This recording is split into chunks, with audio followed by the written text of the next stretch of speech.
Praise the lord.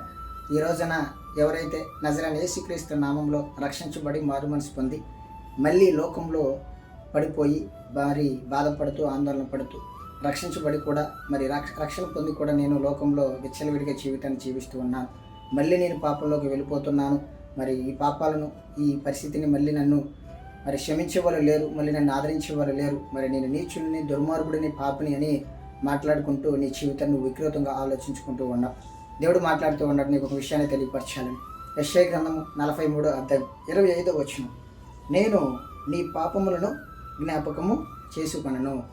దేవుడు మాట్లాడుతూ ఉన్నాడు, ఈ రోజు వరకు నువ్వు చేసిన పాపాలు పొరపాటులు, నువ్వు చేసిన ఆలోచనలు మరి ఈరోజు నువ్వు గ్రహించి ఉండవు. నేను పాపం చేశాను, ఇలాంటి ఆలోచనతో కలిగి ఉన్నానని నువ్వు ఈ రోజున గ్రహించి ఉండవు. కాబట్టి నీ గ్రహింపుని, నీ పాపాలను నేను క్షమించి ఉన్నాను, నువ్వు భయపడద్దు. ఈ లోకంలో నువ్వు నశించుకోవడానికి, ఈ లోకంలో నువ్వు దరిద్రంగా నీచంగా ఈ లోకంలో శాతానికి చెవించి నశించుకోవడానికి కాదు నేను నా రక్తానికి దారపోసినది, నేను రక్షించుకున్నది నేను పరిశుద్ధురాలుగా రాబోయే రోజులు నా కొరకు నువ్వు పనిచేసే వ్యక్తిగా ఉండాలని నేను రక్షించుకున్నాను. నీ పాపాలను, నీ చెడు ఆలోచనను, నీ చెడు తలంపులని నేను క్షమించి ఉన్నాను. నువ్వు భయపడద్దు. ఈ రోజుకైనా కూడా మరి నా సన్నిధిలోకి వచ్చి నా బల్ల ఆరాధనలు నువ్వు చేయగలిగితే నీ పాపాలని తుడిసివేసి మళ్ళీ నూతన జీవితాన్ని నీకు ఇస్తూ ఉంటాను. ఈ లోకంలో నేను తప్ప నీకు నూతన జీవితాన్ని, నేనే తప్ప నీ జీవితాన్ని మార్చేవాడు లేడు. ఈ లోకంలో నువ్వు నశించుకోవడానికి కాదు నా ప్రాణాన్ని పెట్టింది. నువ్వు భయపడద్దు, నీ పరిస్థితిని నేను మారుస్తాను.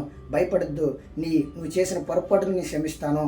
ఈ లోకంలో నేను ఒక్కడే నిన్ను క్షమించగలుగుతాను, నీకు నేను తోడుగా ఉన్నాను అని దేవుడి రోజున నీకు నాకు తెలియపరుస్తూ ఉన్నాడు. కాబట్టి ఈ రోజున మనం ఎలాంటి పరిస్థితుల్లో మరి రక్షించబడి మరి లోకంలో జీవితాన్ని జీవిస్తూ రక్షించబడి కూడా మరి దేవుడి దగ్గరికి వెళ్ళలేక మరి లోక సాధనతో మరి శోధనలో పడిపోతూ బాధపడుతున్న వారికి దేవుడు మంచి మాటని తెలియపరచాడని ఆశిస్తూ ప్రతి ఒక్కరు కూడా ఆయన సన్నిధిలో నిలబడనని ఈ రోజున దేవుడు నీకు నాకు తెలియపరుస్తూ ఉన్నాడు.